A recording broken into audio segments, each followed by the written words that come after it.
is in the Antarctic Peninsula today. So this is the best example if anyone wants to study speciation, let's say, or evolution, or how they disperse from one continent to another. They jump from there, the long distance dispersal. What are the mechanisms shaping the distribution of the species? So in that case, lichens are best example. So I will. Initially, I said that I will talk about the approaches that has been used to define a species or to identify a species. Linnaeus, in Carlos Linnaeus, in 1753 listed 80 species under the name lichens.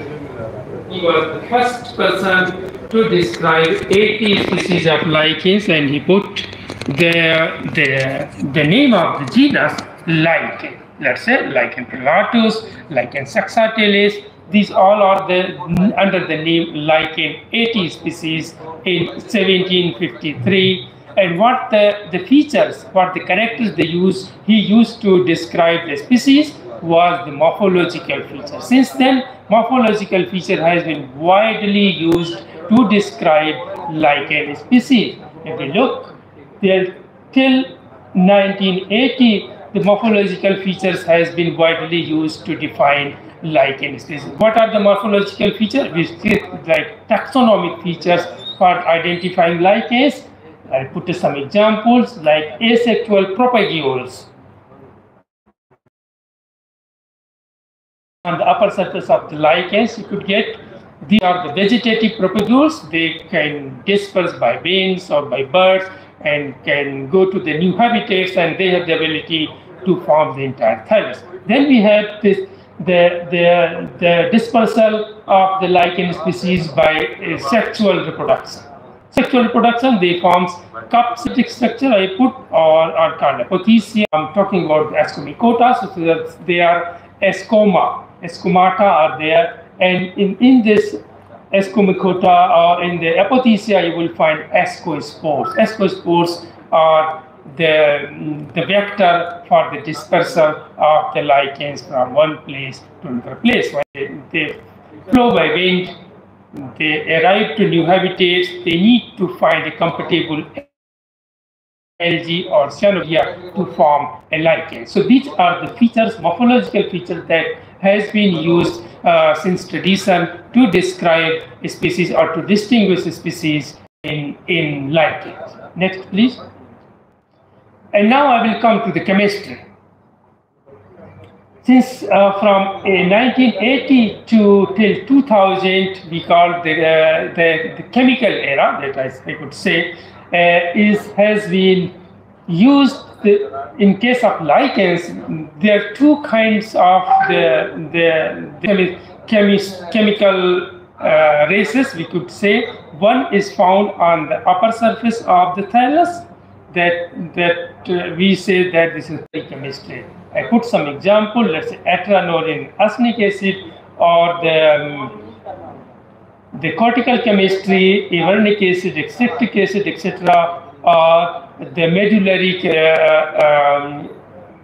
chemistry, or the chemical structure that has been used. Not only this, but other, I put only few examples, has been used to distinguish species in lichens. Chemistry has very important role. We all know about the penicillin comes from the penicillium.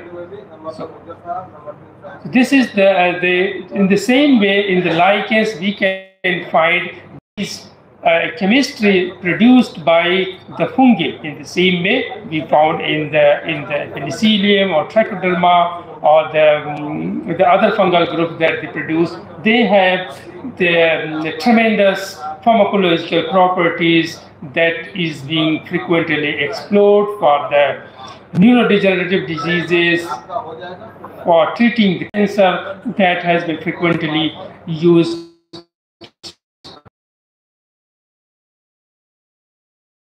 We could say that they are the reservoir of the natural products of lichens that has not been explored comparing to the fungi. Next. Now I will come to the molecular era. Molecular era started, I put just from 2000 till date, that is scientists or lichenologists that are using DNA sequences to distinguish species. DNA sequences could be like 1 marker, 2 marker, 3 markers, I will go in detail later, are being used now to distinguish a species or to measure the biodiversity in lichens. First time when DNA sequences were used to detect the lichens was in 1997, before 2000. Since from 2000 till now has been frequently used, but before that has been used by Crispo et al. In 1997. They used the DNA sequences to distinguish species in Bareilly sulcata. What the author did, author collected 261 samples of single species from 6 countries in 3 continents, and then extract the DNA and do the sequencing. At that time, they only checked on run the gel, electrophoresis gel, and found that they used only 1 marker, that is the ITS, internal transcribed spacer region of the nuclear genome.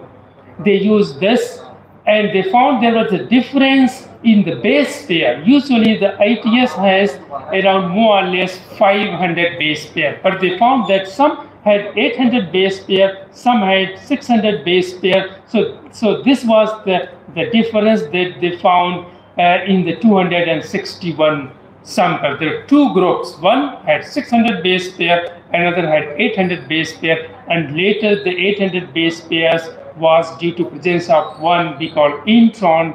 This is moving organism. There are many introns in we call junk DNA in the genome that they describe the new species as Bareilly increctata based on that feature. So just I wanted to tell you, the first time the DNA sequence was used in 1997. Since then, the molecular studies has started. And also I would like to say to people that they don't know, I went to the Crispo lab to learn the molecular techniques. I was there, and she retired in 2018. At the same time, my guru retired here from NBRI, and since then I took her position as head of the department there in the Faculty of Pharmacy in Spain.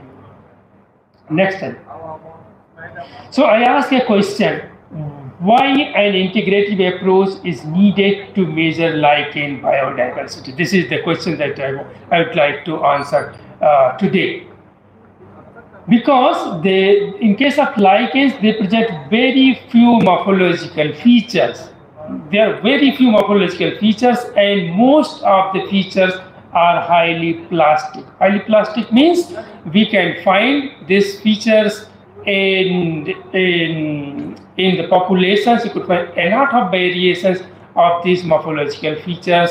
We call like the features are homoplasias, because you cannot define a clade based on these morphological features. Because of that, it is very important to use an integrative approach. The next slide. And lichens has been frequently used, as I said earlier, in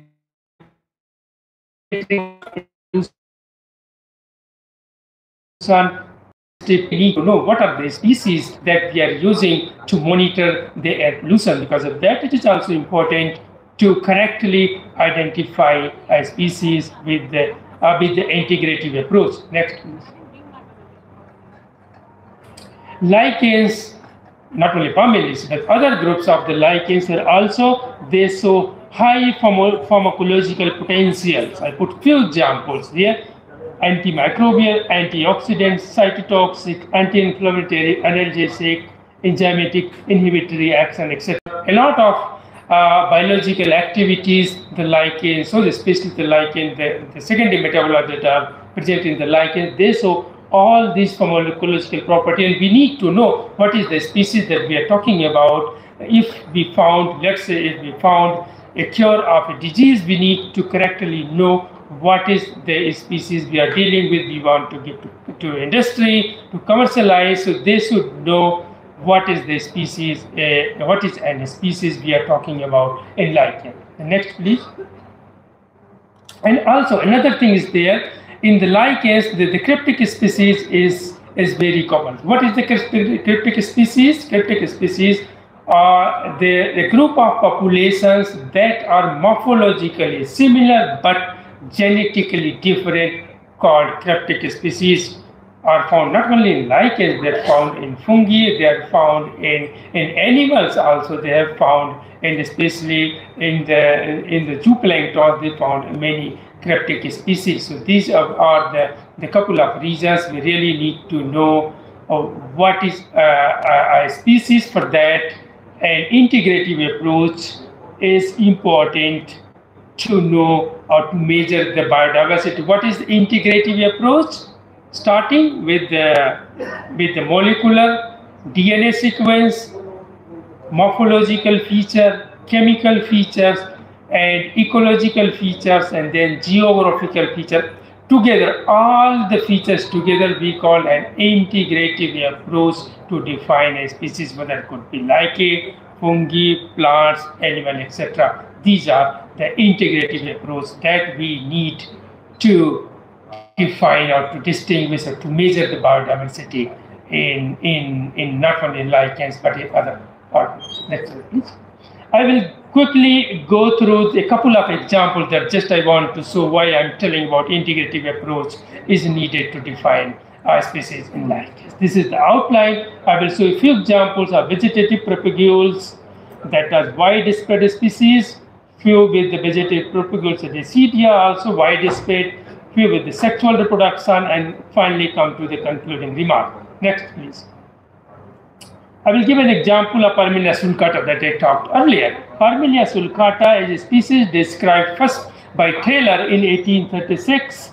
Species that has soradiate upper surface. This is soradia. These are the powdery mass on the upper surface. You could find on the thallus, and on the lower side is also we call appendiculate structure called rhizines. Is the packet of the mycelium of the fungal part that they use to adhere a substrate.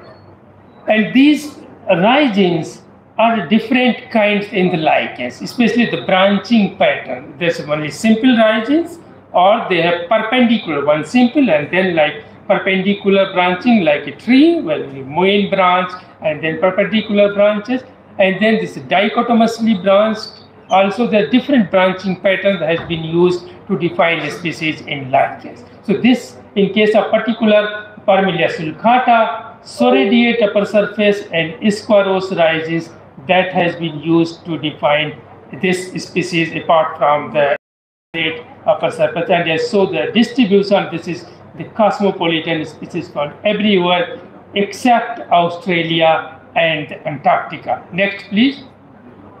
And when we sequence the several samples of the Parmelia sulcata, this is the results. I used in this case we used the two markers. One is nuclear, this is ITS, another is mitochondria. We found two clades. I have highlighted one in this. You can find this clade is different than the clade that is in the upper side. And this was resulted a new species. Why resulted new species? Once, what we do? First, we do the sequencing of all the samples. Analyze with the analytical approach. There are many analytical approaches with phylogenetic tree. And once we did, we found different clades. If we found different clades, then look, okay, why this clade is different than that clade? Then we revise again the morphological features first, chemical features, ecological features, and geographical features to see if we could find any feature to support this clade, whether this could be defined a new species or not. In this case, we did the same. So we worked on that, and we found in this clade the rhizines that I was talking about, the Parmelia sulcata, has been described with squarosely branched rhizomes. In this, all the samples grouped in this, we found that the rhizomes was simple, not the squarosely branched, and then using the integrative approach, we defined this as a new species and was dedicated to one of the professors in Spain, Eva Barreiro, with the name is Parmelia barrenoi, because she helped me to collect the lichen samples in the Spain, in the territory there. Species initially, when we described from Europe, especially from Spain, and then it was reported from North America. Recently, it has been also reported from the North America, was reported in the North Africa. Next slide, please. I will show you now the immediate examples. Next, please. Parmelia saxatilis that I was talking about, that Linnaeus has described this species as lichen saxatilis in 1753. This was this is among one of the species listed by the Linnaeus in 1753. Species is defined based on the upper surface as the sedia, the tiny structure, cylindrical structure on the upper surface, and then the simple rhizomes has been described this species. This is a circumpolar species. This means found from Antarctic to Antarctic region. All around the globe you can find this species except Australia. It is found everywhere in the world. This is one of the widespread species of the lichens. You can find this. Next, please. And first time from Parmelia saxatilis, there are two species that researchers segregated based on the molecular, especially the molecular, because they didn't find any clear morphological features, was Parmelia serrana, and Parmelia ernestei was described based on the molecular data, not any of the morphological features, because not all the time we could find the phenotypic features to support the clades. Next, please. And later, other species has been described in the segregated from the Parmelia saxatilis based on the DNA sequences. Here the two markers we have used, and one species described called Parmelia may, I have listed here, from North America. This has the phenotypic, geographical and ecological features because it is only distributed in a cryo-temperate, ultra-humid areas in the North America. You could only find not in other places. Again, then an integrative approach has been used to describe this species in lichens. Next, please. Two more species have been segregated from Parmelia saxatilis. This is Parmelia imbricaria and Parmelia sulemi. Both are from the North America. So we have here the geographical features. We used geographical features to define this Parmelia imbricaria and Parmelia sulemi based on the two markers that I'm telling. This is the nuclear ITS region, and this is the protein coding gene, that is MCM7, that has been used to define these two species. Next, please. More recently, one more species has been segregated from the Parmelia saxatilis from southern part of the Spain, and the name is Parmelia rojoi. We neither find any phenotypic, nor chemical, nor geographical features to distinguish or to separate from Parmelia saxatilis sensu stricto. This all are there based on the DNA sequences. This species has been segregated. Next. So I ask a question again here. How many species are hidden under the Parmelia saxatilis morphology? Please. We could say about 7 at moment. When Linnaeus has described the species Parmelia saxatilis in 1753, he never thought this is not a single species. This is a complex of species, and today we know the single species include about 7 different species.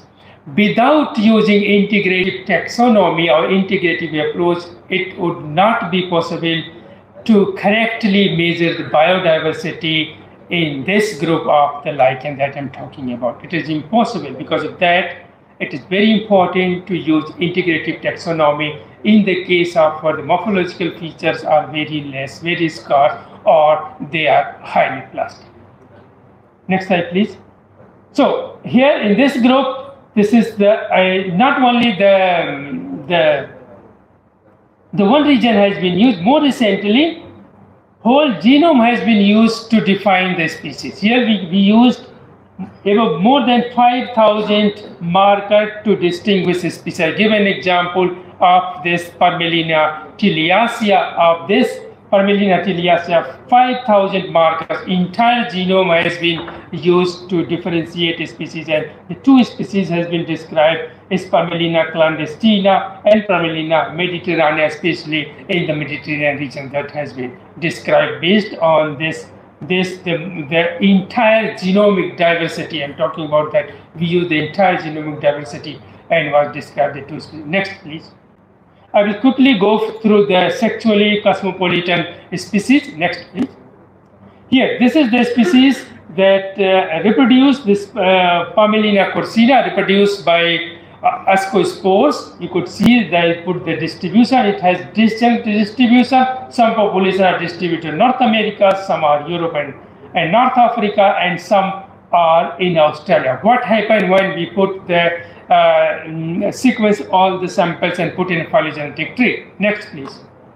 You could see that they are not all grouped in one clade, but they are dispersed in the at least in the 5 different clades. They are dispersed in between. This is Parmelina tiliacea and Pastilifera, but in the corsina we have clade A and B, clade C and D. Next, please. And what we did again, then we analyzed the phenotypic feature first, the morphological feature. We found they had the differences in the ascospore size and the fenestration on the upper surface of the thallus pores. They have the pores on upper surface of the thallus. The pore size was different. This all has been done with the transmission electron microscopy, the ascospore structure, and the geography play important role. Parmelina colea is distributed in North America. Parmelina elixia is only in Australia. Parmelina corsina is Europe and Asia, and Parmelina carporiscens again in Europe and Asia. Next, please. So here, this is the distribution that I was talking about. You could see this, the distribution of all the species. Colea in North America, Parmelina elixia in Australia, and then Corsina carporiscens, Europe and North America. So geography is pretty important. Next, please. Another, we'll go quickly with another example is Melanelixia glabra. This is also foliose, thallus, brown upper surface with apothecia, and it has also distinct distribution in Eurasia and North America. When we put in the phylogenetic tree, again used just only 2 markers. There are 2 clades you could see as A, B, and C. The clade C, all the samples are distributed in North America, in California, and then we define this a new species, Melanelixia californica, because they are all distributed only in North America. So this is the again integrative taxonomy play important role for defining a species. This is Melanelixia californica. You could see. Next, please.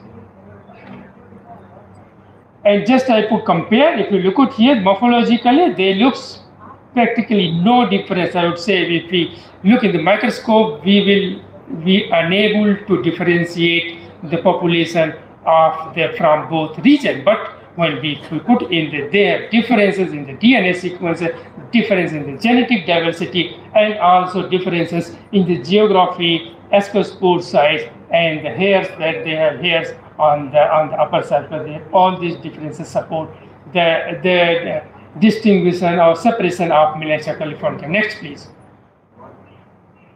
Next slide. I will give just another example where the researchers used integrative approaches in a Brioria section in Plexa. There are many species were described. They use several markers. They was analyzed in the column. This is different colors. You have the red, this is green and blue and yellow. These are different columns or the different analysis and analytical approach they used, and then the bars in the black are the chemistry. You could see the fumer protocitrullic acid, gyrophoric acid. These are the different chemosyndromes they found and they used in this. Based on that, you could see one approach is telling if this is the bar, this is that I have in the parallel lines, that this is the red means this is one species, blue is telling another species, and violet is another species, yellow is another species. And in between you have green also. Some of the analysis is telling no, this clade could be different species, this could be different species.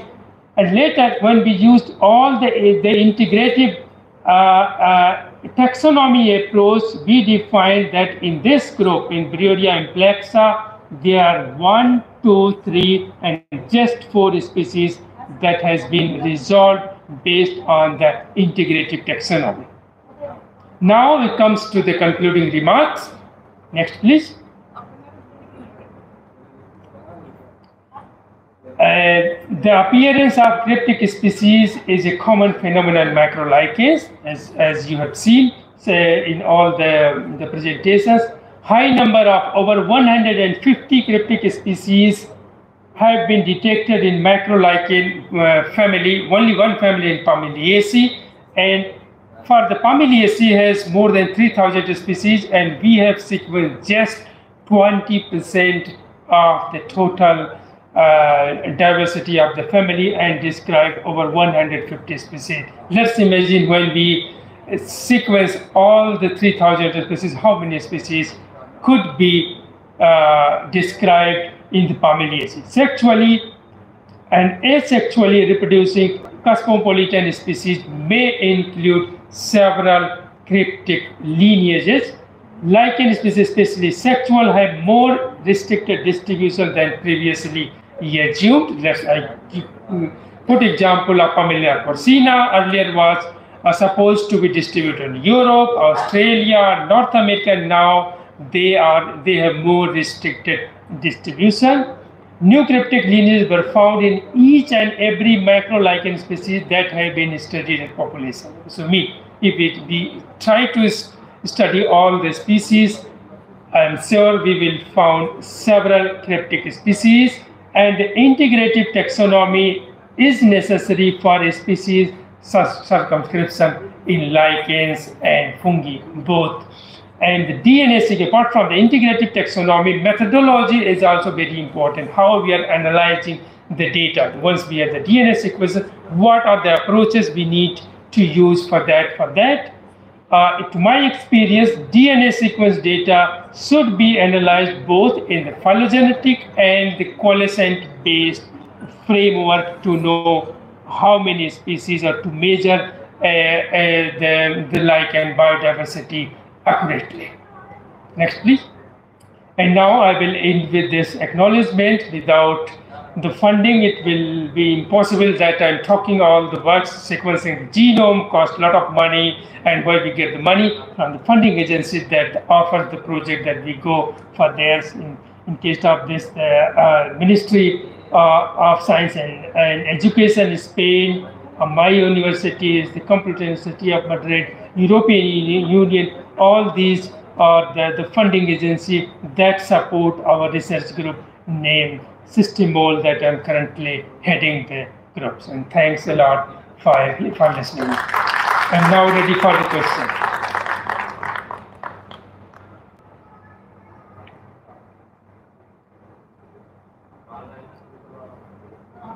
Any question from the student side? Yes, sir. Please. What are the pharmacological activities which you try? I'm especially since I'm a faculty of pharmacy, Department of Pharmacology. What we are using now, I was telling to my guru, Dr. Preti.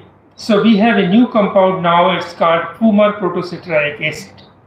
we segregated. We did I supervised one PhD thesis on that, and it has potential on neurodegenerative diseases, especially Parkinson and Alzheimer's, that we have tested so far. And also other species that we worked on the cytotoxic activities, especially the cancer cells responsible for the breast cancer, that we are working mainly on breast cancer because the cells is easily available, and we are working on the breast cancer and not more. We don't want to work on other cancer because they're very dangerous. And so these are the two main research lines that I'm conducting at the Faculty of Pharmacy. There are other activities that have been done. Dr. Preeti has done a lot of microbiological activities on the lichen substance that many people are doing now, and I'm centering only on the neurodegenerative diseases and the cytotoxic activity, that is the cancer cells. Did you try in vivo models or in vitro models? Till now, in vitro, sir, because for in vivo we need a lot of compounds. Like the compounds, when we isolate, they are in nanograms. And for the testing, it is easy. For the in vitro at cell level, it is easy because we need a couple of, less than 1 nanogram is sufficient to do the testing. For in vivo, we need in milligrams. For 1 milligram of compounds, I think we have to destroy, I don't know how many kilos of the lichen thallus to get 1 milligram of the lichen thallus. So this is one of the handicap in case of the lichens. Because of that, we need to go to, for industrial level, we need to go to another approach that I was earlier discussing, that I was talking about the human photosynthetic acid. What is the next step? When we go to in vitro, this is the compound, has potential for neurodegenerative disease that I am centering now on. Human photosynthetic acid, found in Citrus islandica, that has been frequently used many compounds. We sequence the whole genome, identify the gene responsible for the biosynthesis of human photosynthetic acid.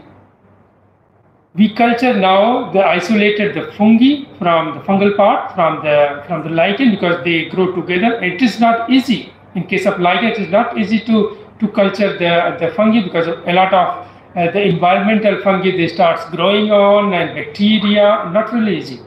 We succeed on that. We have the biomass, and then another problem we have in case of lichen or fungi also, we trying to culture in vitro.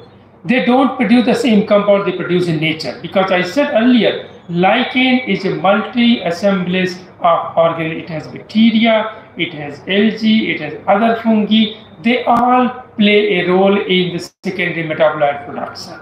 So if we isolate just fungi, they don't produce the same compound. And also the environmental conditions play a very important role. Stress conditions especially play a very important role. So in culture, we got the culture where they don't produce the human photosynthetic acid. Then we did a lot of different stress conditions. Now they are producing. We sequence the transcriptome, and now the next step is to introduce this in Saccharomyces, and then to have to force the Saccharomyces produce the human photosynthetic acid in mass amount, so we could use that for the in vivo experiment. I'm collaborating with the California, one company that are funding that project, that gives the money to us. And hopefully in next year we will be able to introduce this in Saccharomyces, and hope they will produce biosynthesis of the human photosynthesis. This is the handicap for the in vivo. Just one more question. Did you specify the compound for which you have studied cytotoxicity? Yes. It's the arsenic acid. Arsenic acid. Arsenic acid, the cortical substance they're found in the cortex of the thallus. So what we did, sir, just for you, first we do the crude extract of the lichen, the compounds, and then we do the pure compounds. This is not the coup distilled that I'm talking about. These all the tests are with the pure compound that we isolate with the HPLC gradient, or if it is available in the market, just we buy the compound to save the time and go for the particular compound and do the testing. Okay, thank you. Thank you, sir. Thank you, sir, for your informative lecture. Okay, sir. So, already the organizer has told that these plants are quite small. You will not find the great biomass of these plants in nature. But the nanomaterial formation of antimicrobial nanomaterial is the best way, because these plants, they produce a variety of chemicals. They have too many functional sites and they are quite easy to develop the nanoparticles. So what we have done now, we are working on its nanotechnology of these ligand compounds. We have developed certain compounds. How we do that? We take out the ligand compounds in a little amount, then we go for their nanoformations. So nanoformations means you will increase the efficacy up to 250 times. What we have done against Candida albicans, a disease which is in 3 growth forms. It may be virulent, it may be saccharomyceal, and it may be mycelial. So the ointment which is available in market is fluconazole. That ointment can only cure Candida albicans when it is in mycelial form. But when we develop the nanoparticles utilizing a ligand compound from Asnia longissima, because the leads were available in the past, in our traditional knowledge, the ethnic group, they use this ligand for treating skin diseases. So we took that lead, we take out that compound, then we develop the nanoparticles. So when this compound from nature added with the ointment which is available in market, fluconazole, it increases the percentage production of particular furcinol, which is responsible for killing all the 3 growth forms of these candida. Either whether it is saccharomyceal, whether it is virulent or mycelial. So this is the way that we can go for nanoformulations. This is the way which high we can go whatever is available low in the nature or for conservation of point of view. Thank you, sir. Thank you, Preeti sir. So you elaborated all the queries to the participants. Now we are going to start our technical session. In this direction, I would like to invite Chairperson Professor R.K. Singh, retired scientist CDRI, and Co-Chairperson Dr. Gaurav Bhushan, Associate Professor Bareilly College, on the dais. I request Dr. Rajesh Vajpayee to welcome our chair and co-chairperson with flower bouquet.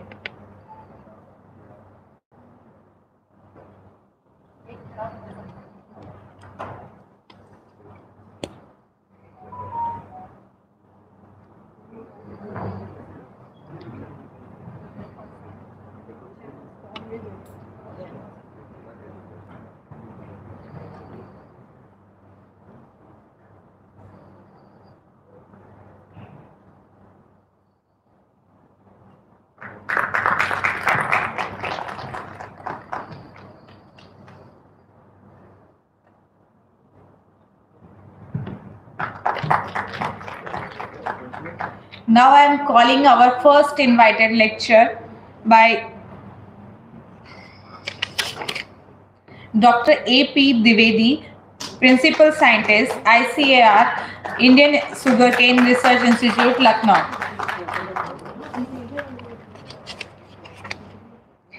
I humbly request to all presentee, please concise your presentation for 5 to 7 minutes so we can give opportunity to all our oral presentee in the time bounded program. Thank you.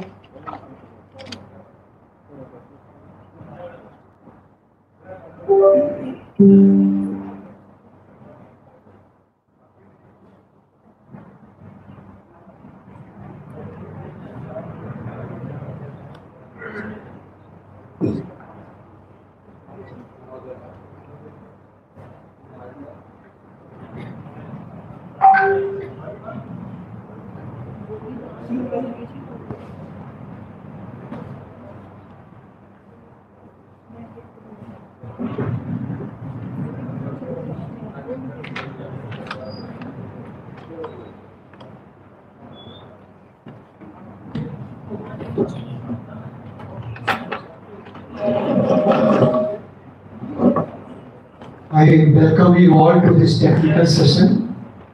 Now, first presentation will be by Dr. A.P. Dwivedi. He will be talking on sugarcane-based integrated farming system. Now, I invite Dr. A.P. Dwivedi. Please. Thank you, sir.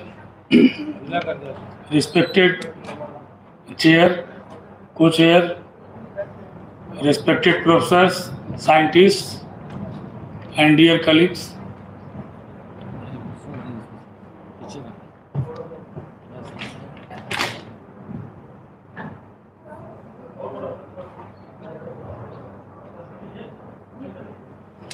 My presentation topic is sugarcane based integrated farming system. So next please. So what is IFS, integrated farming system? So integrated farming system is a sustainable farming system where integrate are implying number of the crops and enterprises for enhancing system productivity, profitability, environmental sustainability, soil health management, employment generative. Next please. So these are the goal of the integrated farming system. There are the 4 goals. The maximization of the yield of the all the component crops and enterprises. Rejuvenation or amelioration of the system productivity and achieve agroecological soundness. Then control the buildup of the biotic and abiotic stresses, reducing the use of the chemicals, either fertilizer or other agrochemicals and pesticides. Next please. Next. These are the many enterprises we can integrate in the farming system, and several enterprises, these are the several enterprises, but we should have choose only 4 to 5 enterprises as per the need of the location specific area. The component may be enterprises, may be agriculture, horticulture, vegetable, dairy, poultry, goat rearing, sheep rearing, piggery, apiculture, sericulture, and so on.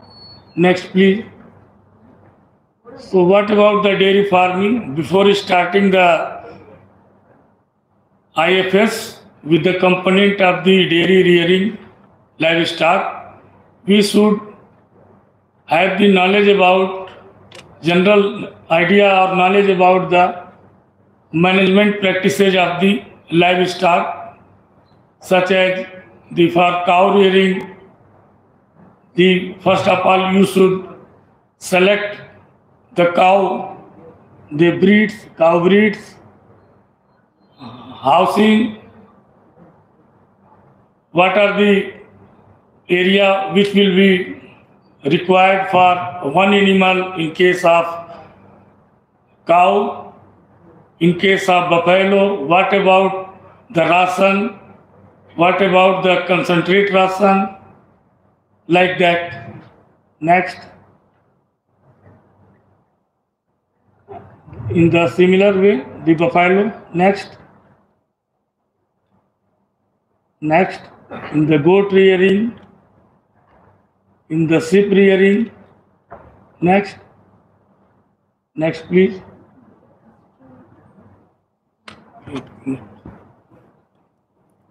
Cardless है आपके पास?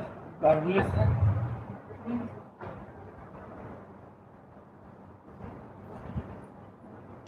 Cardless है, cardless, cardless.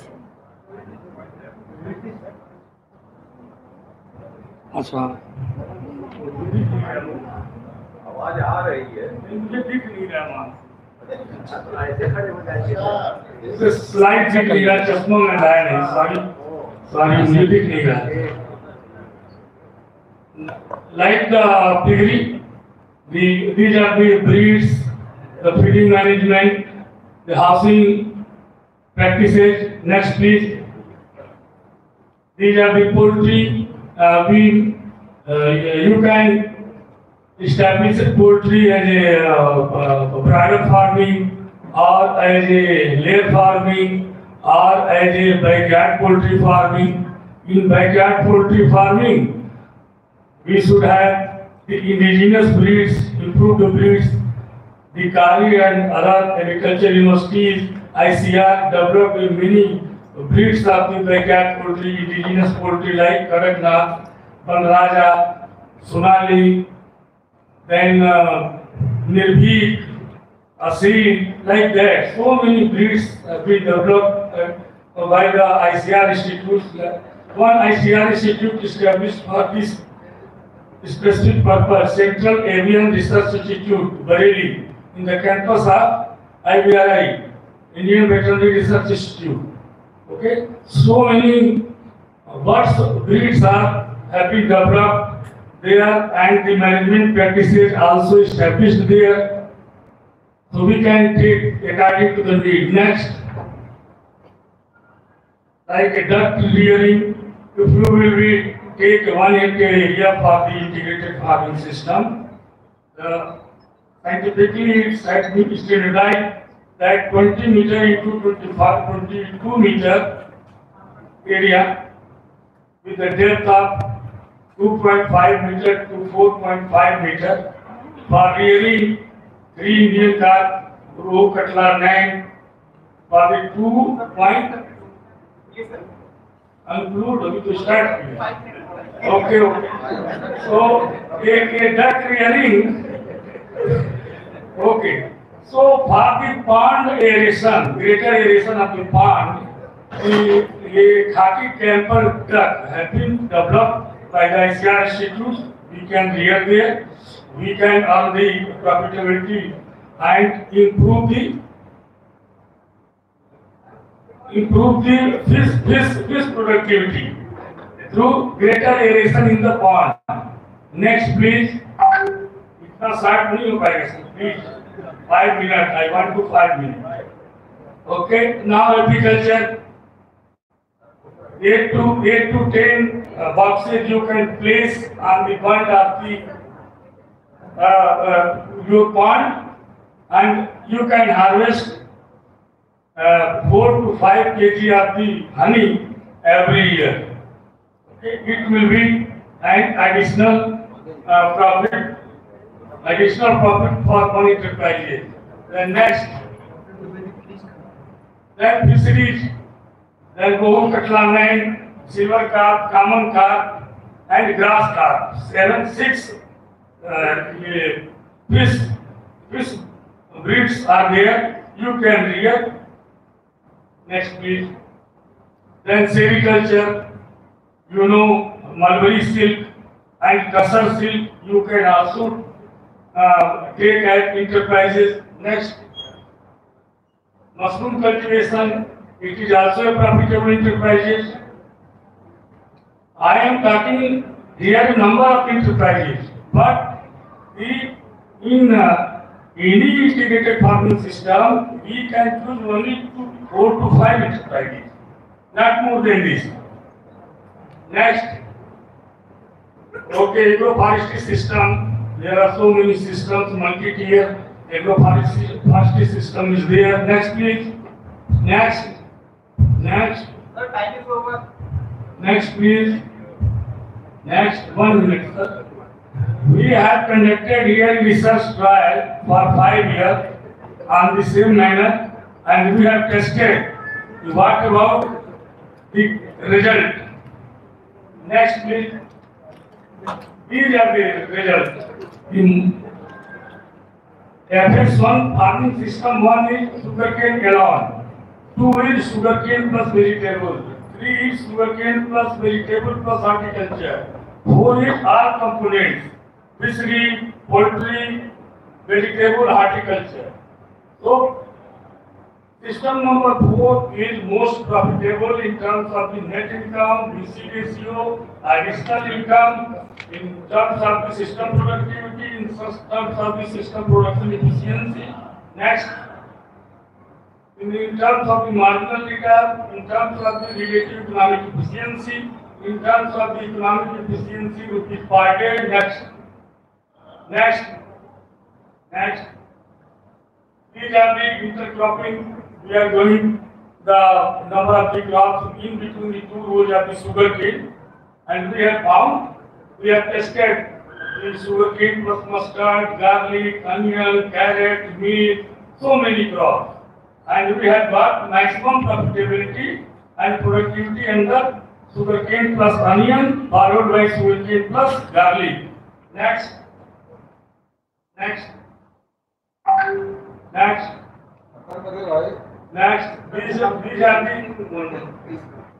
These are the long-term effect of the system on physico-chemical and biological properties of the soil. Please come.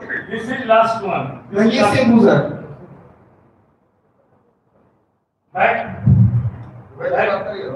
one.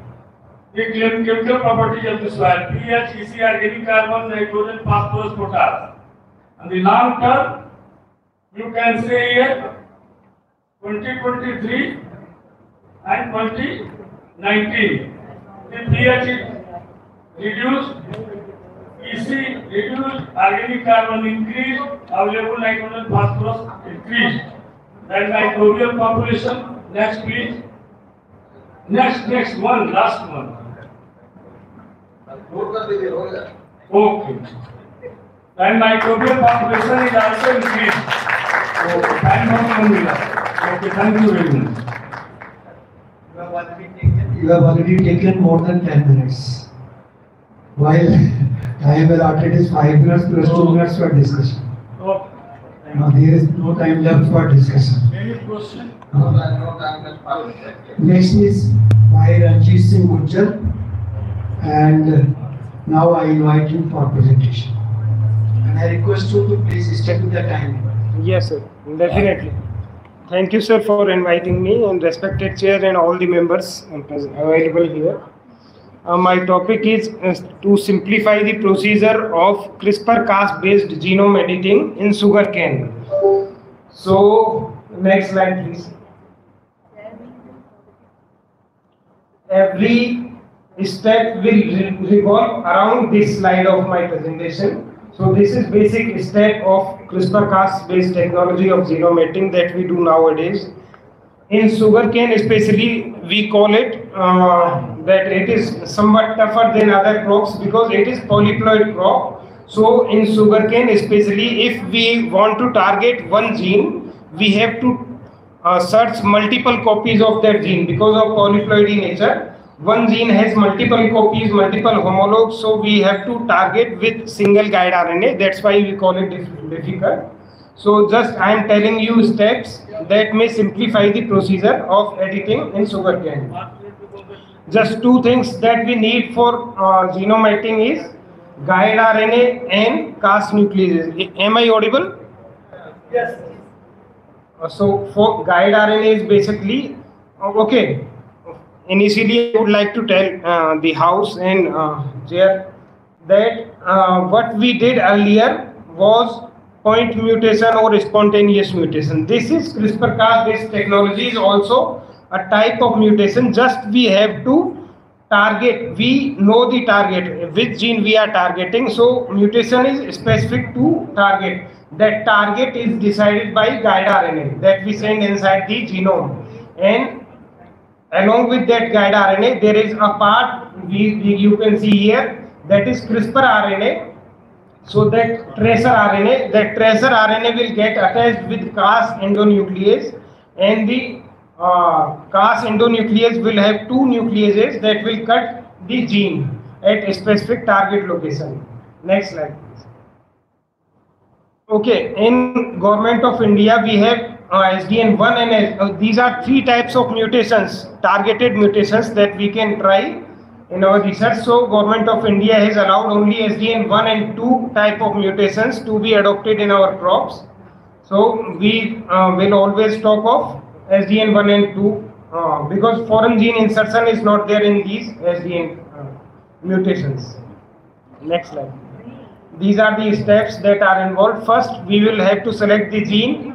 Next, after selecting the gene, we will have to find the homologs, number of homologs of that gene. After that, we will design guide RNA based on the sequence of that gene, followed by we will send now this guide RNA inside the nucleus of organism, a host organism.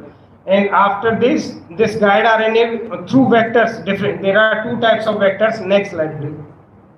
And first, we will send the guide RNA inside the entry vector, followed by binary vector, which is agrobacterium mediated transformation that we do normally in all the protocols. Based on that, we will send our guide RNA in Cas9 or Cas12, whatever, endonucleases, and they will cut the genome at target locations. And this is all about sugarcane. Just difference in sugarcane is that we have so many number of homologs and we have to design guide RNA in such a way that a single guide RNA can target all the homologs. Next slide. That's all. If it is less, I can.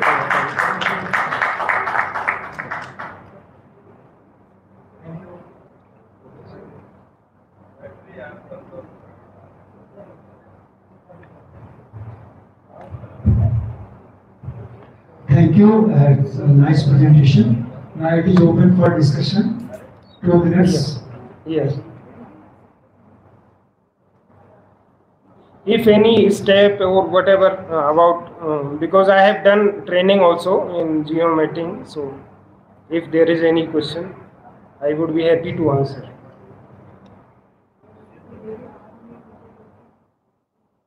If not, just one small question. Yes. What is the basis of gene mapping? Basis means?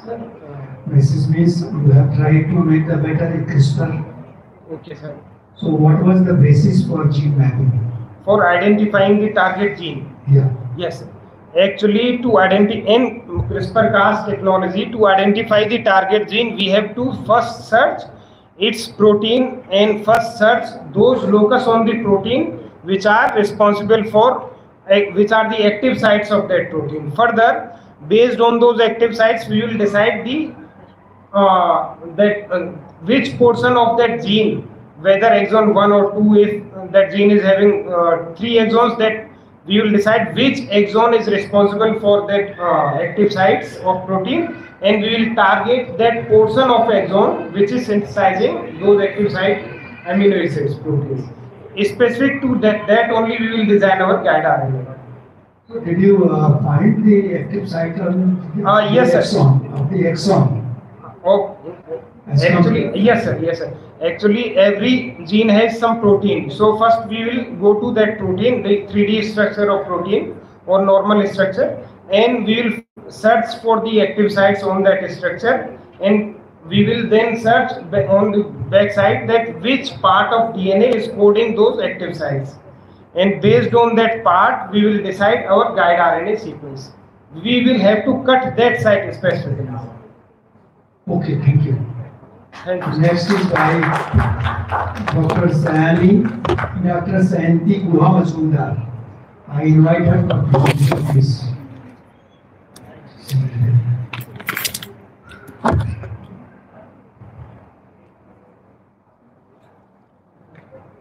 Good afternoon, everyone.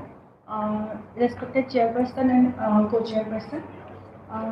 Today I will be presenting on the topic entitled Identification of Differentially Expressed SZPs in Saccharum spontaneum under cold stress conditions.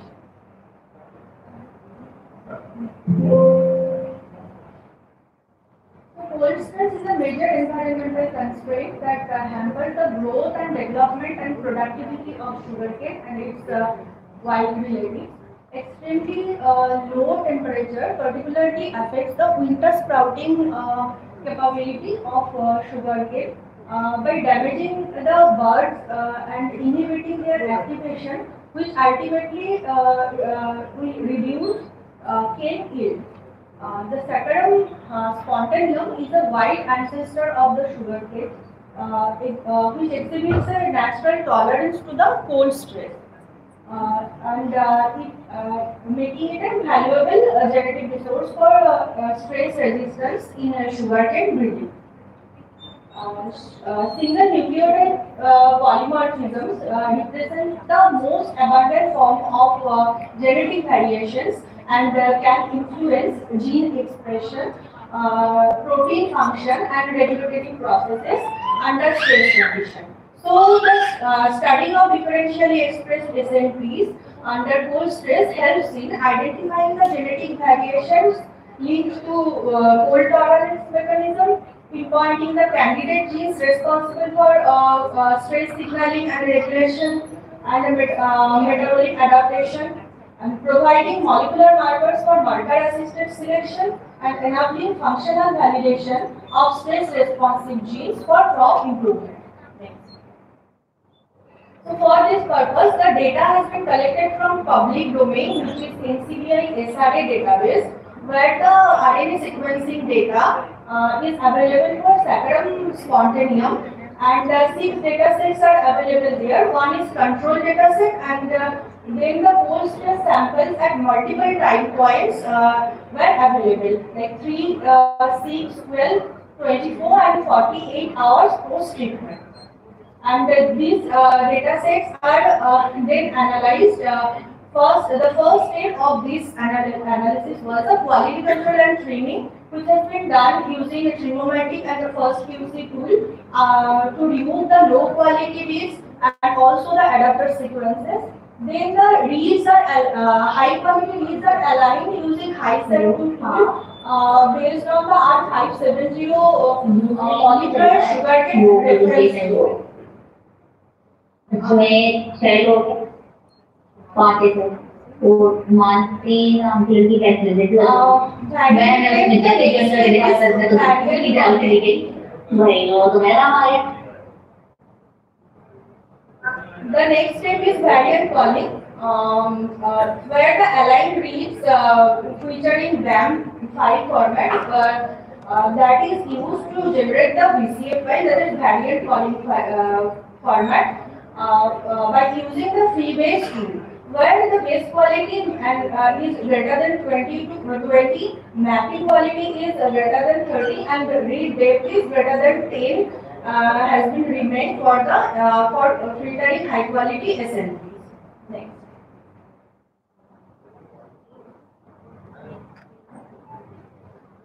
Now the third step is SNP index calculation, which is the alternate allele read count divided by the total allele read count, which is reference allele plus alternate allele read count. That is called the SNP index. And then the we have now the SNP index for the control sample and the stress sample. So now we have to see the difference between the control and stress condition, which is known as delta SNP index, and this has been calculated using a sliding window of 1000 megabase period, and these SNPs with higher delta SNP index, that means where difference is maximum, these these SNPs are called differentially expressed SNPs. And the last step is functional annotation, where the differential SNP containing genes annotated using these R570 GFF file, which is annotation file. So next. So for the result, we have identified 8,79,000 SNPs across the transcriptome, and where we have applied the filter of greater than 0.5 delta SNP index, 961 SNPs have been found, and the hotspot of SNPs are localized in chromosome number 9A, chromosome number 10C, like this. And these annotated all these SNPs are localized on 33,000 genes, from which genes containing cold responsive SNPs are 317 genes. Total 33,000 genes, among which 317 are the unique genes. So this is the diagram of the genes, top 15 genes where the differentially expressed SNPs are localized. Next. And these are the functional categories of the genes, most of which are transcription factors, then antioxidant and defense proteins, then signal transduction molecules, then transporters. Next. And this is the diagram of the number of SNPs located on each chromosomes. So the first 10 mostly first 10 chromosomes are having the SNPs of highest number. So the identified SNPs highlight critical pathways associated with cold stress tolerance. Functional categories of these genes indicate roles in signal transduction, transcription regulation, stress defense, protein modification, and metabolism, all of which are key to cold stress adaptation. The findings highlight the specific genomic hotspot and candidate genes that may be crucial for breeding of cold-tolerant sugarcane variety. And regulatory genes and antioxidant enzymes appear as prime candidates for functional validation, and these findings provide molecular markers for marker-assisted selection in sugarcane. Thank you. Any question?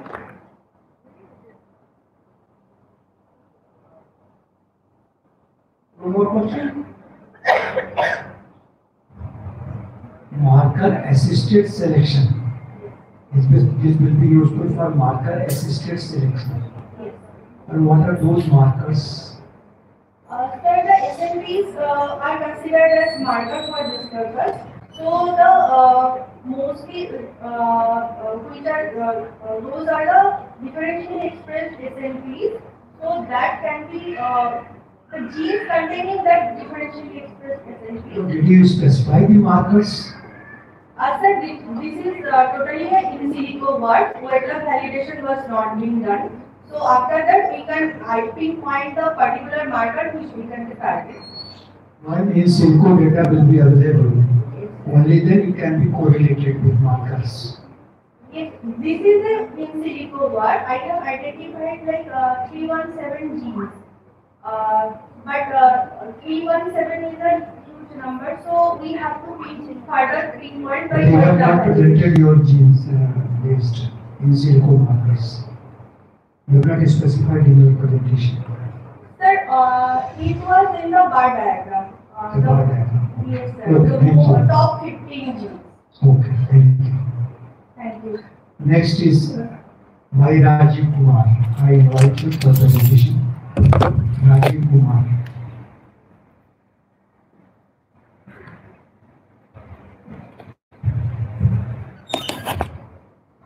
Thank you, sir. A very good afternoon. Just remember 5 minutes plus 2 minutes for discussion. Yes, sir. A very good afternoon to chairman, co-chairman of the session, professors, scientists, and dear colleagues.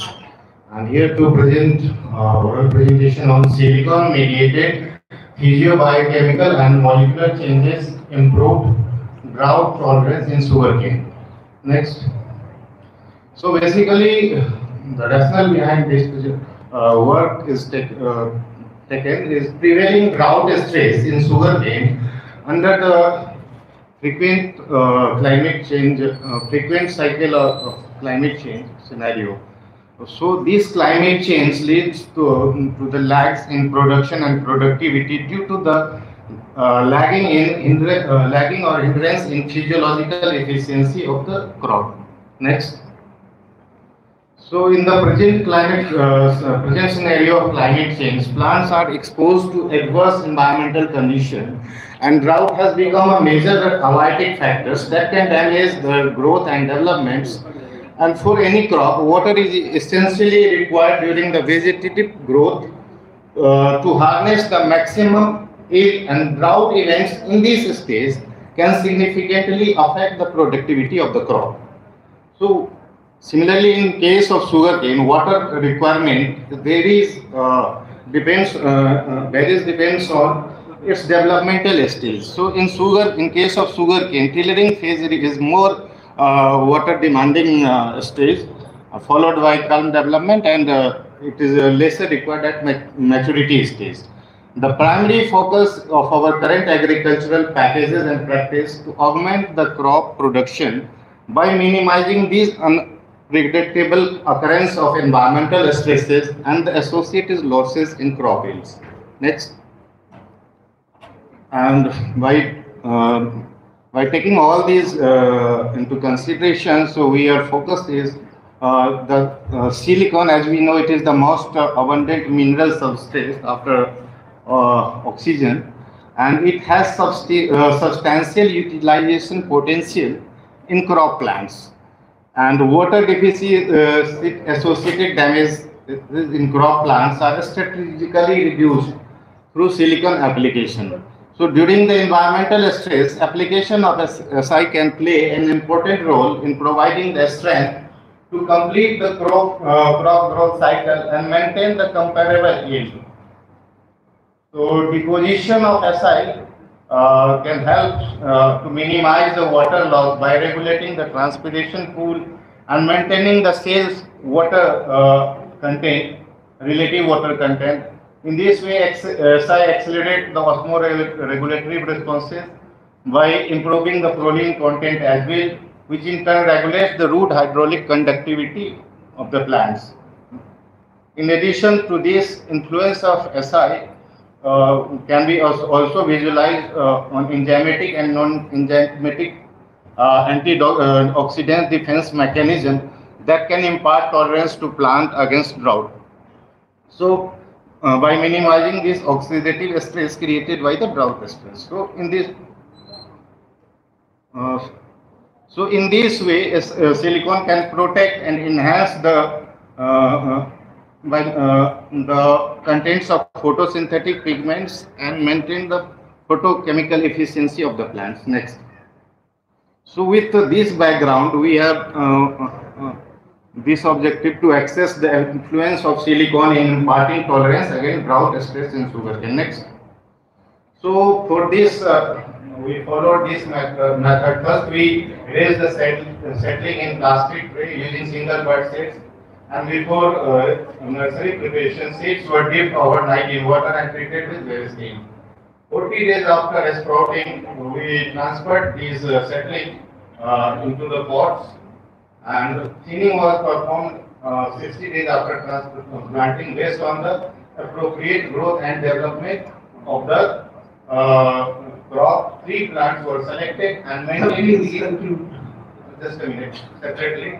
Crop was subjected to drought by withholding the irrigation water between 75 to 110 days after transplanting until the soil water was attained the minus 60 kPa pressure. So these are the treatment details where treatment comprised of 9 treatments, including 1 control, 2 silicon source, including potassium silicate and silicic acid with 2 doses, that is 500 and 1000 mg silicon per kg of soil, and foliar application of both the compound at the rate of 50 mg per liter. And soil application of silicon was done at the time of transplanting and twice after the commencement of a stress at the interval of 15 days along with foliar application. Next. So this is our result. The confined condition compared to non-stress plants which are not receiving the silicon. Silicic acid supplemented with its foliar application improved RWC by 57 and 66% in both stressed and non-stressed conditions. Next. Similarly, in chlorine chemical, we found that there is significant high, and in gene expression level, we can find the PRP chlorine-rich protein gene was also induced by application of silicon in all the drought-stressed plants as compared to the corresponding control. Next.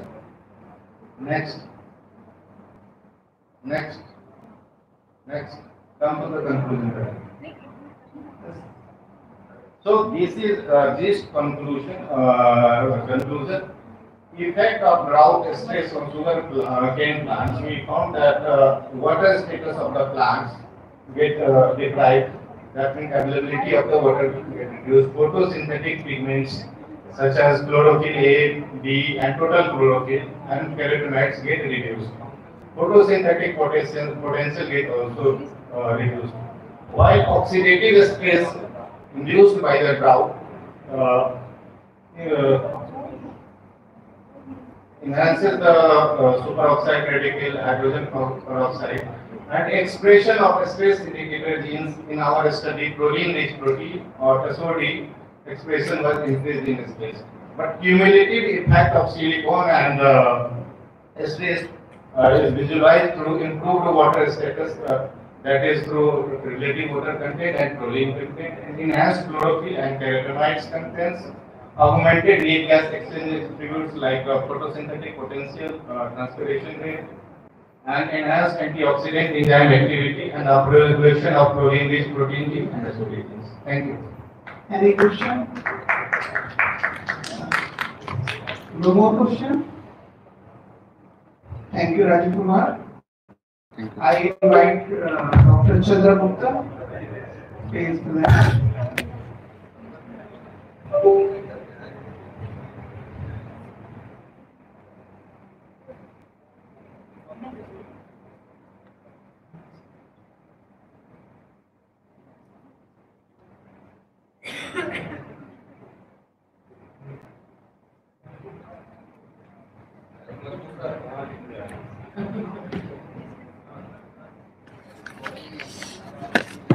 Good afternoon to Chair and good afternoon to all the delegates here in the August gathering.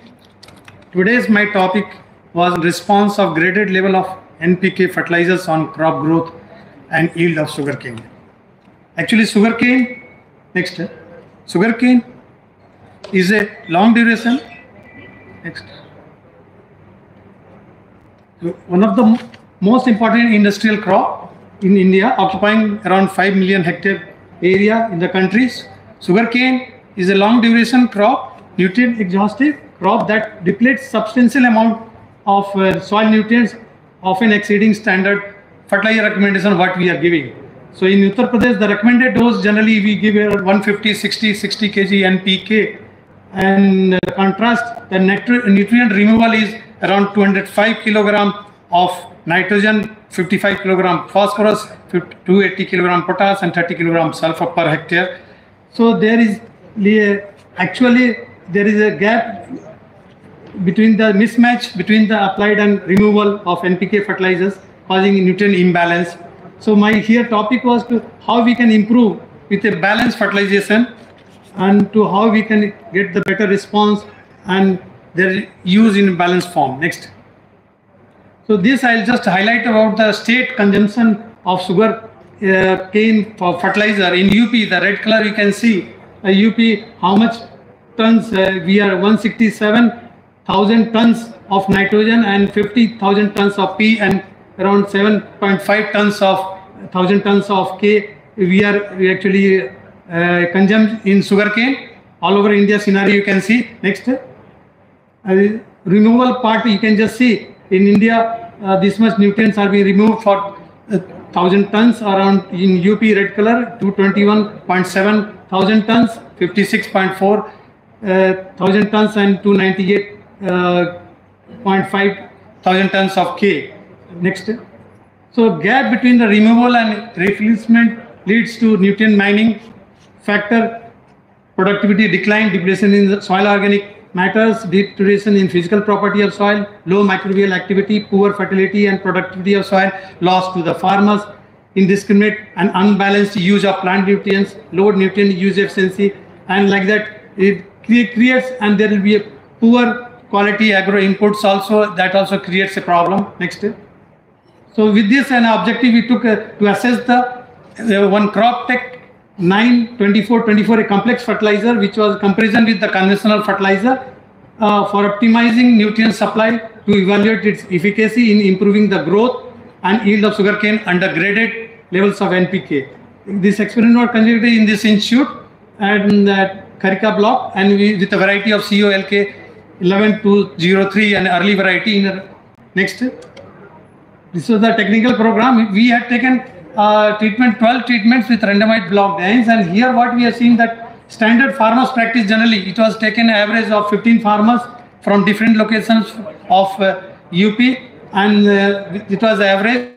Similarly, like treatment 2 with the farmers practice converted into CropTech complex fertilizer, and similarly that state recommendation, and the number 4 was with the CropTech complex fertilizer. Similarly, we increased to 10% and 20% of CropTech, and then further there was a site specific nutrient management of recommendation that also we have taken in terms of CropTech fertilizer, and it went up to high dose of 210, 144 and 180 and 45 kg of NPK in treatment 10, and in 11 it was absolute control. With the farmers practice we took an additional with having some liquid biofertilizer consortia also. Next. So this was the finding here. Our soils were low, nitrogen was varied from low to medium. In our experimental area, the soil available phosphorus varied from low to very high. Potassium was also in medium to very high status. This was the finding of sandy loam soil of pH with a ranging of 8.13 to high organic carbon, low in available nitrogen and very high in available phosphorus and potassium in our experimental area. And the highest cane yield, we can see 101.66 ton per hectare we could get in the application of state recommendation fertilizer in terms of CropTech fertilizer mixture with 9:24:24 ratio, with a sulfur of 45, outperforming with the standard farmers practice. So there was around difference of this farmers practice with liquid biofertilizer also, and lowest yield was in the control part. Next we can see in the tabular form. You can just here you can see this treatment 4 was the highest with CropTech mixture compared with the state recommendation, and this was followed by, we have seen with 10% and 20% increase. Next. This was the growth pattern of the, in terms of this growth of the sugarcane. However, increasing the dose of 10 to 20% was found to be better, and when we went to higher dose with imbalance of fertilizer, we could notice there was a smut disease inspection was more in this variety. Next. So this was the juice quality parameter. You can see the highest sugar yield was we could get in the state recommendation, followed by this our 10% and 20% of increase in the fertilizer doses. Next. Similar work I have done it in other places in Sugarcane Breeding Institute, Coimbatore also, myself and Dr. Sundra. Next.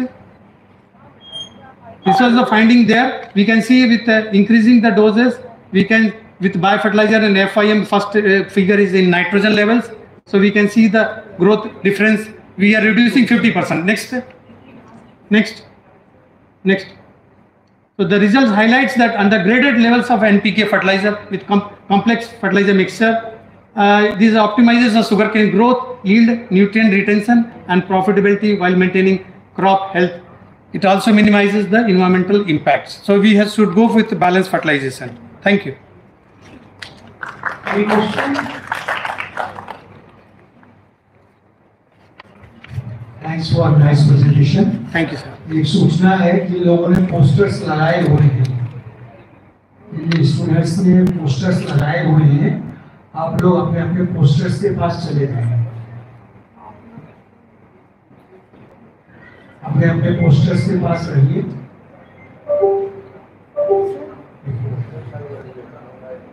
जजेस वहां जा रहे हैं evaluate करने के लिए, आप लोग अपने अपने पोस्टर्स पे चले जाएं।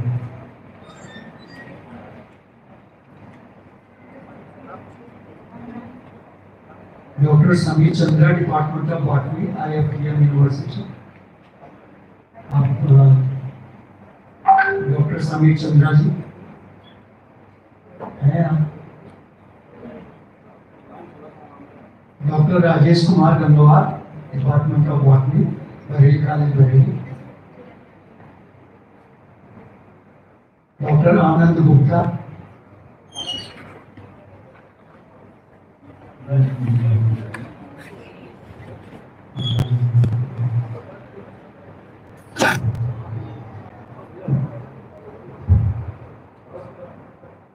Doctor Sameer Chandra, doctor Rajesh Kumar Gangwar, doctor Anand Gupta.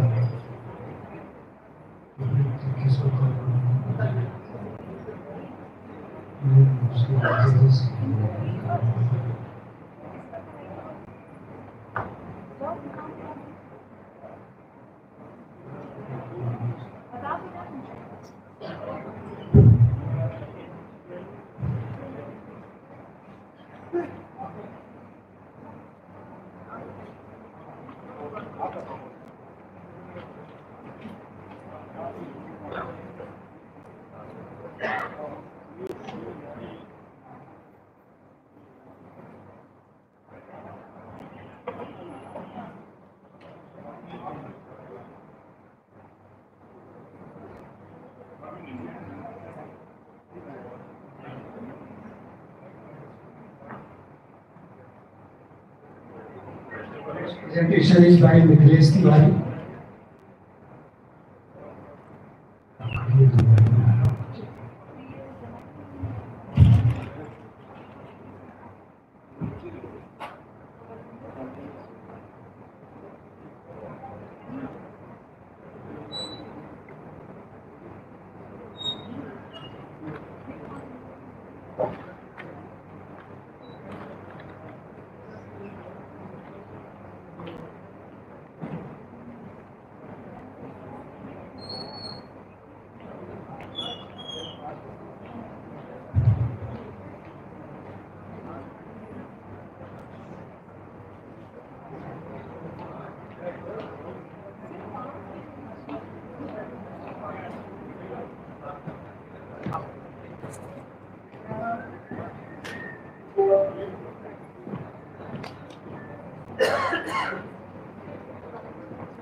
Good afternoon to everyone.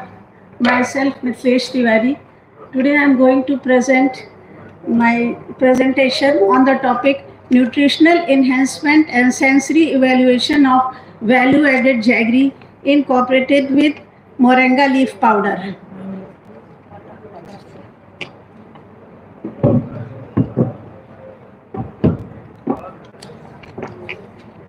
जैसा कि आप सभी जानते हैं, जैगरी एक नेचुरल स्वीटनर है। यह अपने आप में सभी पोषक तत्व इसमें मौजूद होते हैं, जैसे कि आयरन, कैल्शियम, विटामिन, फास्फोरस और सभी न्यूट्रिएंट्स मौजूद होने के कारण इसको फूड फंक्शनल के रूप में भी जाना जाता है। आयुर्वेद में इसे कफनाशक, पित्तनाशक भी कहा जाता है। यह जो है डाइजेशन में हेल्प करता है और ये बहुत ही प्रचुर मात्रा में हमारे देश में मिलता है। इन सभी गुणों को ध्यान रख करके हमने मोरिंगा, जो कि एक मिरेकल ट्री के रूप में जाना जाता है, इसकी पत्तियां, टहनियाँ, इसके फल सभी में पोषक तत्व मौजूद होते हैं, जैसे कि iron, calcium, phosphorus, nitrogen, vitamin A, C और डी। इसी को ध्यान रख करके हमने इसकी पत्तियों को ब्लांचिंग करके, जैसे कि ब्लांचिंग से माइक्रोबियल एंजाइम्स ख़त्म हो जाते हैं और ये डीएक्टिवेट हो जाते हैं। इससे हमने इन दोनों को आपस में मिला करके एक मोरिंगा जैगरी बनाया। द मेन स्टडी हमारी फोकस है कि कैसे हमने न्यूट्रिशनल कंपाउंड्स को न्यूट्रिटिव बनाते हुए, इवैल्यूएशन करते हुए, सेंसरी इवैल्यूएशन करके और डिफरेंट कंसंट्रेशंस पर जो है मोरिंगा पाउडर को डालते हुए एक प्रोडक्ट डेवलप किया जिसके की सेंसरी इवैल्यूएशन, टेस्ट और न्यूट्रिशन अच्छा रहा। फर्स्ट मटेरियल्स एंड मेथड्स में हमने सबसे पहले तो शुगर केन स्टिक्स को लिया है, उसको हमने वॉश किया और फिर क्रशिंग किया। क्रश करने के बाद हमने उसका जूस निकाला है। जूस निकाल करके उसको हमने सीव से और मसलिन क्लॉथ से उसको फिल्टर किया। फिल्टर करने के बाद हमने उसको अपने फर्नेस पैन पे उसको बॉयल किया। बॉयलिंग के लिए जो हमने क्लैरिफिकेंट के रूप में हमने म्यूसिलेज भिंडी का यूज़ किया है, जो कि एक क्लैरिफिकेंट का काम करता है। उसके बाद हमने उसको 180 डिग्री टेम्परेचर तक हीट किया है और सैलरी गुड़ को पकाया है। जब गुड़ बच जाता है तो हम उसको कूलिंग पैन में ट्रांसफ़र कर देते हैं। कूलिंग पैन में जब टेम्परेचर 70 डिग्री तक हो जाता है तब हम डिफरेंट कंसंट्रेशन में मोरिंगा लीव्स पाउडर को डाला है। मटेरियल्स एंड मेथड्स में हमने कई पैरामीटर्स लिए हैं, जैसे फिजियोकेमिकल एनालिसिस किया है, TSS, pH, कलर, और दूसरा लिया है हमें केमिकल कंपोजिशंस देखे हैं, नाइट्रोजन, पोटेशियम, आयरन, और तीसरा हमने सेंसरी इवैल्यूएशन किया है। इसमें हमने पाया है कि इसमें हमने पाया है कि जो ब्लांच की हुई जो मोरिंगा जैगरी है T1 में थोड़ा लाइट हुआ है, और सबसे अच्छा हमने ब्रांच मोरिंगा लीफ में सेंसरी इवैल्यूएशन में T5 को पाया है, जो कि टेस्ट में भी अच्छा है और इसमें जो है न्यूट्रिएंट्स भी मेंटेन रहे हैं। ये ओवरऑल इसको एक्सेप्ट किया है लोगों ने। नेक्स्ट, ये जो टेबल सेकंड में हम देखते हैं कि ये अनब्रांच्ड मोरिंगा जैगरी में हमने T2 बिटरनेस इसमें होती है, T2 तक ही खाली अच्छा पाया गया लोगों के द्वारा। उसके बाद टेस्ट बिटर होता गया, तो T2 इसमें 10 ग्राम जिसको हमने लिया है वो सबसे इसमें वहाँ तक ही लोगों ने पसंद किया। उसके बाद इसमें बिटरनेस बढ़ता गया। नेक्स्ट, थर्ड स्लाइड में हमने TS, pH, colour, A value, V value, ये ब्लांच्ड मोरिंगा जैगरी का है। इसमें T5 तक लोगों ने पसंद किया है और T6 इसमें कंट्रोल्ड है। T5 में मतलब 25 ग्राम जब हमने मोरिंगा लीव्स डाली हैं तब तक लोगों ने पसंद किया है। इससे हम ये शो कर सकते हैं कि ब्लांच्ड में टेस्ट भी इन्हेंस होता है, कलर भी अच्छा हो जाता है और ये ओवरऑल एक्सेप्ट किया जाता है कंज्यूमर के द्वारा। नेक्स्ट, फोर्थ स्लाइड में हम अनब्लांच्ड न्यूट्रिशनल एनालिसिस करते हैं जैगरी का। अनब्लांच्ड में ये रिटेन रहता है, लेकिन इसकी क्वालिटी उतनी अच्छी नहीं रहती। ज़्यादा दिनों तक हम अनब्लांच्ड मोरिंगा लीव्स जैगरी को स्टोर करके नहीं रख सकते। इसका टेस्ट भी बेटर होता है। नेक्स्ट, फिफ्थ स्लाइड में हम दिखाते हैं कि ब्लांच्ड मोरिंगा जैगरी में न्यूट्रिएंट कंटेंट्स बने रहते हैं क्योंकि हमने इसको ब्लांच किया है, और इसमें इसकी जो स्टोरेज है वो भी सेल्फ लाइफ जाती है इसकी, और इसका टेस्ट भी इन्हेंस रहता है। नेक्स्ट, सर सेंसरी इवैल्यूएशन में ये ब्लांच्ड वाले में 5th को ज़्यादा स्कोर मिला है sir. Next, result and conclusion में सर ये फिजियोकेमिकल प्रॉपर्टीज़ में sir blanching moringa leaves prefer किया जाता है क्योंकि इसमें सारे माइक्रोबियल्स एंजाइम्स एक्टिवेट नहीं होते, ख़त्म कर दिए जाते हैं और ये गुड क्वालिटी का जैगरी बनता है।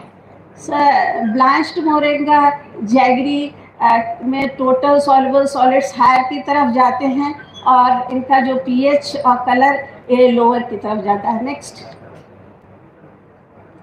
न्यूट्रिएंट कंपोजिशन में सब ब्लांचिंग में ये रिटेन रहते हैं, इनके न्यूट्रिएंट्स लॉस नहीं होंगे, रिटेन रहते हैं और आयरन कंटेंट भी बना रहता है। सिमिलरली सर इसमें जिंक, फॉस्फेट और इनका भी ब्लांचिंग ये रिटेन रहते हैं ब्लांच कंडीशन में। नेक्स्ट, सेंसरी इवेल्युएशन में सर अनब्लांच्ड में हम को 10 ग्राम T2 में सर ये तक इसका टेस्ट अच्छा पाया गया है और T2 के बाद बिटरनेस टेस्ट आ जाता है। इसकी सर सेल्फ लाइफ भी कम होती है। और ब्लांच कंडीशन में सर इसमें T5 तक 25 ग्राम तक सर हम मोरिंगा पाउडर डाल सकते हैं और इसका टेस्ट भी इन्हेंस रहता है, टेस्ट, कलर, टेक्सचर ओवरऑल ये कंज्यूमर के द्वारा एक्सेप्ट किया जाता है।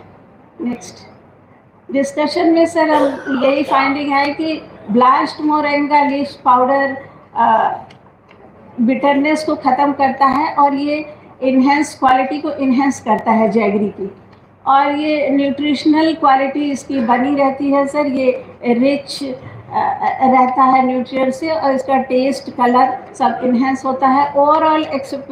ओवरऑल हम 20 से 25 ग्राम ब्लास्ट मोरिंगा लीव्स को अच्छा पाया गया है। नेक्स्ट सर, कंक्लूजन में सर है कि ब्लास्ट मोरिंगा लीव्स पाउडर से बनी जैगरी की सर क्वालिटी अच्छी होती है और 20 से 25 ग्राम ब्लास्ट मोरिंगा लीव्स को ये सर स्टोरेबिलिटी अच्छी है और इसका कलर, टेस्ट ज़्यादा अच्छा है। ये ज़्यादा लोगों द्वारा पसंद किया गया है। सर रिकमेंडेशन हम यही देंगे कि ब्लास्ट मोरिंगा को ही फोर्टिफाइड जैगरी में यूज़ करना चाहिए। सर हमारा मेन एम है इस स्टडी का कि सर ज़्यादा ये मोरिंगा अपने आप में सर एक सुपर फूड है, तो इसको ज़्यादा से ज़्यादा इंक्लूड करें रूरल सोसाइटी, क्योंकि ये चीप भी है और इजीली अवेलेबल है। इसको गरीबों की अखियाँ भी कहा जा सकता है। Thank you. Any question?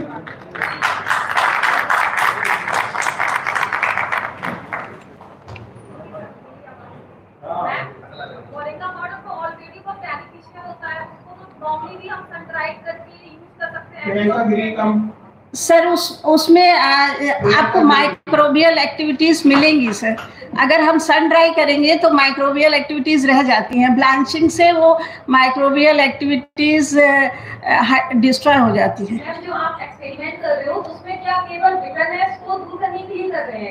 नहीं, उसके न्यूट्रिएंट्स भी इन्हेंस होते हैं दोनों। जैसे हम इसमें जैगरी में भी हमारे न्यूट्रिएंट्स पाए जाते हैं, पोषक तत्व, आयरन, कैल्शियम, विटामिन, और मोरिंगा की पत्तियों में भी पाए जाते हैं, दोनों में पाए जाते हैं। लेकिन क्योंकि इसकी बिटरनेस होती है तो ब्लांच करेंगे तो बिटरनेस कम हो जाएगी, टेस्ट भी अच्छा हो जाएगा, कलर भी अच्छा हो जाएगा और लोगों द्वारा पसंद किया जाएगा। इसकी सेल्फ लाइफ भी बढ़ जाती है। ब्लांच मतलब मिक्सिंग करनी? नहीं, ब्लांचिंग मतलब हम इसको पानी बॉयल करेंगे, उसको लीव्स को थोड़ी देर छन्नी में सिर्फ 1 मिनट के लिए रखेंगे और उसको फिर ठंडे पानी में डिप करके और हॉट एयर ओवन में सुखाते हैं। चलिए, थैंक यू। इसके बाद लंच होगा, उसके बाद डिस्कस कर लीजिएगा। Last presentation is by Priyanka Giri and now invite her for presentation. Stick with the time. You लोग लंच के लिए इंतजार कर रहे हैं। Good afternoon, all of you. My work title is Physiological and Biochemical Evaluation of Sugarcane Genotypes under Drought Condition. Next. Sugarcane is an important sugar and industrial crop cultivated in more than 80 countries, mainly for sugar and biofuel production. Sugar drought stress is one of the most limiting abiotic factors affecting sugarcane productivity that can cause up to 60% yield loss. Next. Significant morphological, anatomical, physiological and biochemical changes takes place in plants for adaptation survival under drought condition. Physiological responses related to water deficit include lower water potential in soil and in leaves, increase in osmoprotectants such as proline and sugar, reduction in relative water content in leaves, and decrease in stomatal conductance and photosynthetic rate. Next. Sugarcane species with higher level of scavenging antioxidant activity through different enzymes such as SOD, CAC-COX tend to perform better under water deficit. In the proposed work, our aim to study the physiological and biochemical changes in sugarcane genotypes varying in drought tolerance in order to identify the key physiological या biochemical traits associated with drought tolerance in sugarcane. The objective of the present study are as follows: to study the effect of formative stage water deficit on physiobiochemical changes in sugarcane genotypes vary with drought tolerance, to study the changes in concentration of elements in sugarcane as influenced by formative stage water deficit. My work plan is: the experiment was conducted in pot culture under glasshouse condition. There was 8 genotypes, 4 drought tolerant, 2 mid tolerant and 2 susceptible varieties. There was 2 treatment, drought and control. Next. This slide shows the plant height of sugarcane varieties at the end of drought stress. There was reduction in plant height of all the varieties under drought condition. The tolerant varieties COPK 05191, COLK 94184, COPN 97222 and COS 767 had relatively higher plant height than mid tolerant and susceptible varieties under drought condition. Similar to plant height, stock weight of all the varieties reduced under drought condition. The tolerant varieties COPK 05191 had higher stock weight under drought condition, while lowest was observed in susceptible varieties C005011. Next. This table shows the effect of drought stress on total chlorophyll content and CSI of sugarcane varieties. The total chlorophyll content of all varieties reduced under drought condition. The highest CSI was observed in COLK 94184 and lowest was observed in C005011. Drought caused a reduction in relative water content of all sugarcane varieties. Tolerant varieties had higher relative water content than mid-tolerant and sensitive varieties under drought condition. Next. Leaf electrolyte leakage of all varieties increased under drought condition. Highest electrolyte leakage was observed in COJ64 and lowest electrolyte leakage was observed in 94184, that is tolerant. Next. Drought caused tremendous increase in proline content of all the sugarcane varieties under drought condition.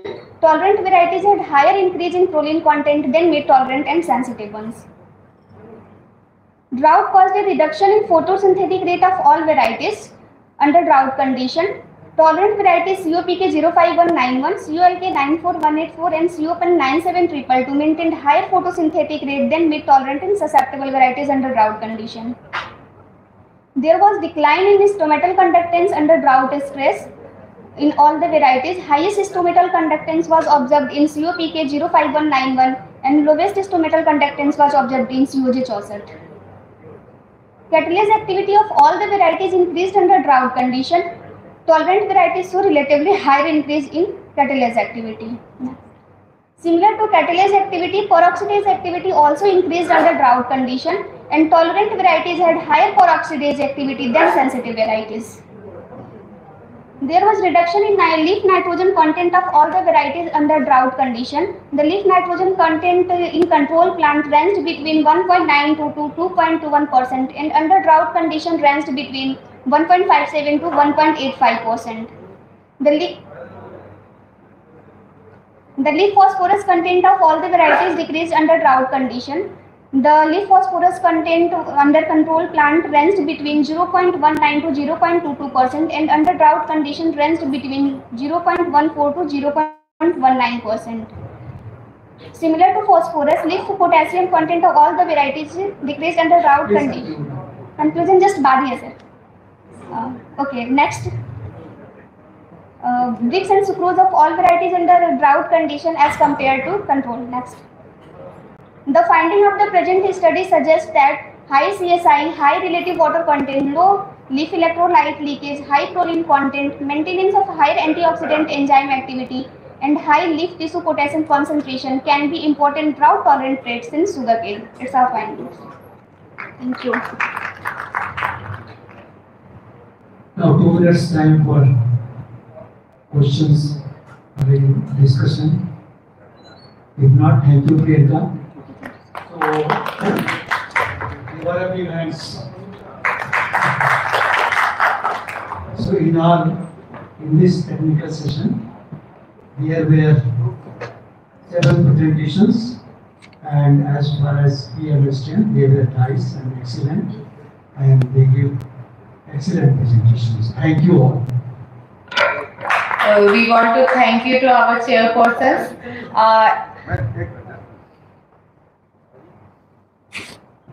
Sir, due permission of the chair, just I distributed the copies of the Asian Sugar Journal that is published from Lucknow, and the editor-in-chief is Professor Kaman Singh, myself, and from this institute, Professor Rajesh Kumar was the editor for Sugarcane. Actually, it's a unique plant, Sugarcane plant. I must say that it is a political plant. It's a political plant. Why? Because the remunerative price was decided by the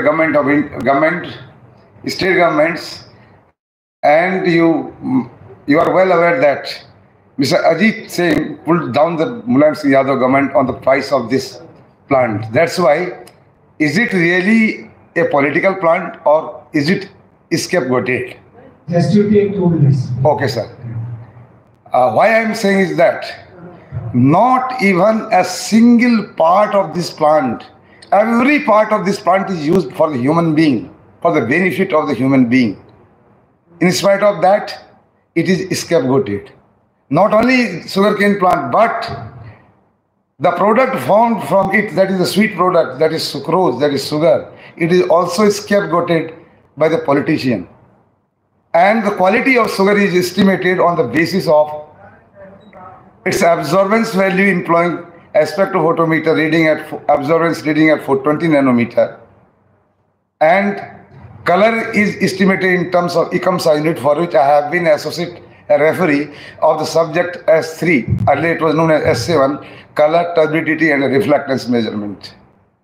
When ICAR and European Union introduced that prior to the measurement of the quality of sugar, the solution should be brought at pH 7.0 by deliberate addition of a buffer, that is T buffer.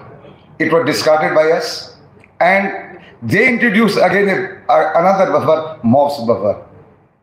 Because the absolute quality of sugar has a pH value of 6.4, not 7.0, and it was seen as a conspiracy by the developed countries against India, because they know that in future, आज नहीं कल भारत विश्व में सबसे बड़ा उत्पादक, consumer ही नहीं उत्पादक भी होगा, and it is almost at that level to the Brazil, right? Therefore, हमारे इंडिया में कहा जाता है कि हम नॉर्थ इंडिया के लोग कल क्या खाएंगे, कल की नहीं सोचते हैं, लेकिन बंगाली सोचता है परसों तक की, 3 दिन की। लेकिन डेवलप्ड कंट्रीज के लोग आज से 30 साल, 40 साल, 50 साल के बाद क्या होगा ये सोचते हैं। इसीलिए उन्होंने they introduce an arbitrary standard pH 7.0 in the colour quality measurement for the sugar international sugar purchase contracts, and I challenge it or with an article. Thank you. Sir, okay, thank you so much, sir, for giving me an opportunity to say some words about this unique plant. And day before yesterday, I received a letter from Germany that my idea of my proposal, my method of estimating the quality of sugar in sugar purchase contracts at pH 6.4 has been accepted. Now, Bharat की चीनी को निर्यात किया जा सकेगा।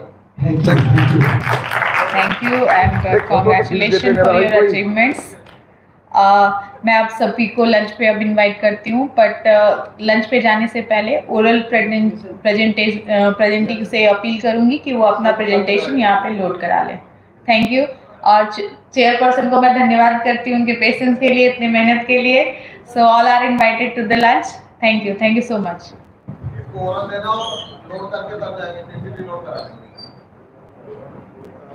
Load करा के जाएंगे।